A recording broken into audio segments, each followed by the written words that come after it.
नमस्कार। The सरकारीकरण channel पर हम एक बार फिर हाजिर हैं और आज चर्चा की शुरुआत करते हैं गोरख पांडे की एक मशहूर कविता से, जिसका शीर्षक है वे डरते हैं। वे डरते हैं निहत्थी जनता से। वे डरते हैं कि कहीं निहत्थी जनता उनसे डरना न छोड़ दे। दोस्तों, पिछले 16, 17, 18 जून 2021 को दिल्ली हाई कोर्ट ने कुछ इस तरह के फैसले दिए, कुछ ऐसे कमेंट किए सरकार के ऊपर जो हमारे लिए नज़ीर साबित हो सकती है, जो भविष्य में जनता के अधिकारों के लिए लड़ाइयाँ लड़ते हैं, आंदोलन करते हैं, उनके लिए बहुत उपयोगी साबित हो सकती है। साथियों, पिछले साल NRC CA के विरोध में और दिल्ली दंगों में जो आरोपी थे बहुत सारे यूनिवर्सिटी के छात्र छात्राएं, उन पर देशद्रोह का मुकदमा लगा दिया गया था। इसी सिलसिले में हाई कोर्ट ने जमानत देते हुए यह टिप्पणी की कि चक्का जाम करना, धरना प्रदर्शन करना, सरकार की नीतियों का विरोध करना या कहीं से भी देशद्रोह का मामला नहीं बनता है। इन पर देशद्रोह का मुकदमा या आतंकवाद विरोधी अधिनियम इन पर नहीं लागू किया जा सकता। उसने तो ये भी कहा कि यह धारा जो देशद्रोह की धारा है या आतंकवाद विरोधी धारा जो इन पर लगाई गई, शायद UAPA, इससे यह लगता है कि सरकार असहमतियों को दबाने की बेचैनी दिखा रही है। वो कुछ जल्दी में ही है, बहुत जल्दी कर रही है ताकि असहमत की आवाज़ों को कुचल सके। साथियों, हाई कोर्ट ने यह कहते हुए उन्हें जमानत दी है और अभी यह मामला जो है सुप्रीम कोर्ट में शायद पहुंचेगा या पहुंच चुका होगा। वहां से क्या फैसला आएगा उसके बारे में हम अभी नहीं जानते।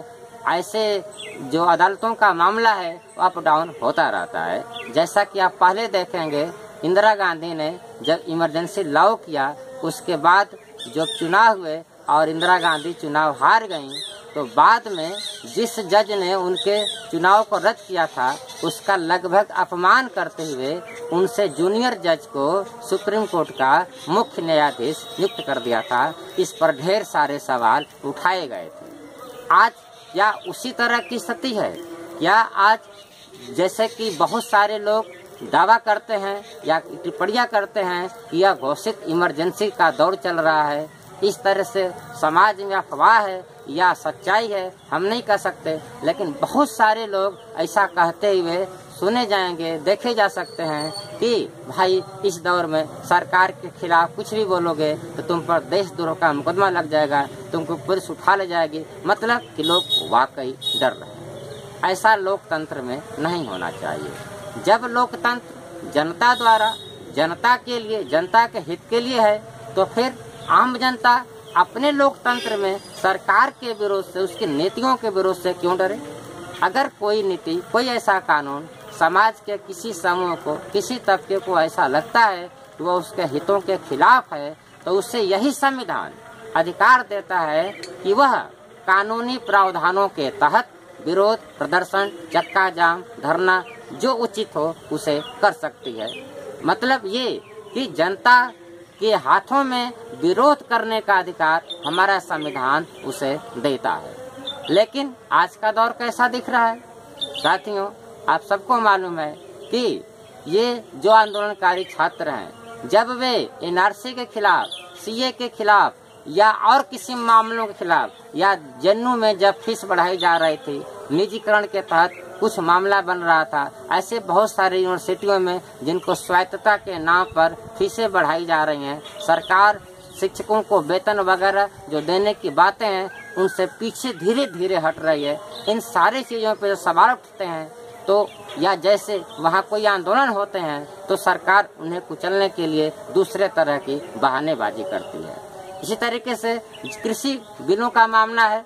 जब सरकार के खिलाफ किसान महीनों से जगह जगह दिल्ली में या अन्य हिस्सों में आंदोलन कर रहे हैं, तो उनको भी देशद्रोही या आतंकवादियों के साथ जुड़े होने का आरोप लगाया जाता रहा है। या उन पर तरह तरह के और भी आरोप लगते रहे हैं कि ये किसान नहीं, ये तो मौज करने आए हैं, ये किसान नहीं हैं, ये तो अमीर लोग हैं, मुट्ठी भर लोग हैं, जो हो सकता है विदेशी फंडिंग के बल पे ये कूद रहे हैं। ऐसी बहुत सारी बातें होती रहती हैं।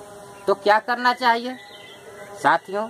सोचने का सवाल ये है कि अपने अधिकारों के लिए आज जो किसान लड़ रहे हैं, जो मजदूर लड़ रहे हैं देश के विभिन्न हिस्सों में, जो यूनिवर्सिटी के विद्यार्थी लड़ रहे हैं, क्या उनकी लड़ाई सिर्फ उन तक सीमित है?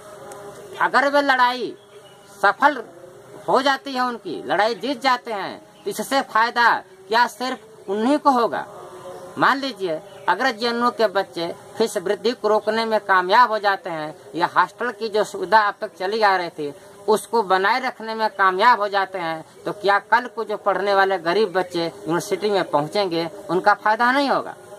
इसी तरह से अगर मजदूर अपनी जायज मांगों के लिए फैक्ट्री मालिकों से या सरकार के श्रम कानून जो हैं, जो मजदूरों के विरोध में जाते हैं, अगर उनसे लड़कर कुछ कानूनों को वापस कर ले जाएं, तो क्या इसका फायदा जो भविष्य में मजदूर उन फैक्ट्रियों में जाएंगे उनको नहीं मिलेगा?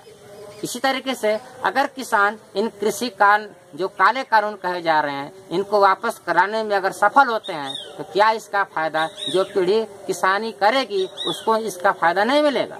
साथियों, मुझे लगता है कि आज की लड़ाई का फायदा जो वर्तमान पीढ़ी है उसको कम, आने वाली पीढ़ियों को और ज्यादा मिलता है। जैसा कि आजादी की लड़ाई में हमारे बहुत सारे लोग शहीद हो गए, उन्होंने आजादी नहीं देखी लेकिन हमने आजादी देखा और उसका फायदा हम उठा रहे हैं। जैसे कि कोई बूढ़ा आदमी जो मरने वाला हो, अगर कोई फलदार पेड़ लगा रहे हो, छायादार पेड़ लगा रहा हो, तो उसका फल या उसकी छाया वो नहीं, आने वाली पीढ़ियां उसका फायदा उठाती हैं।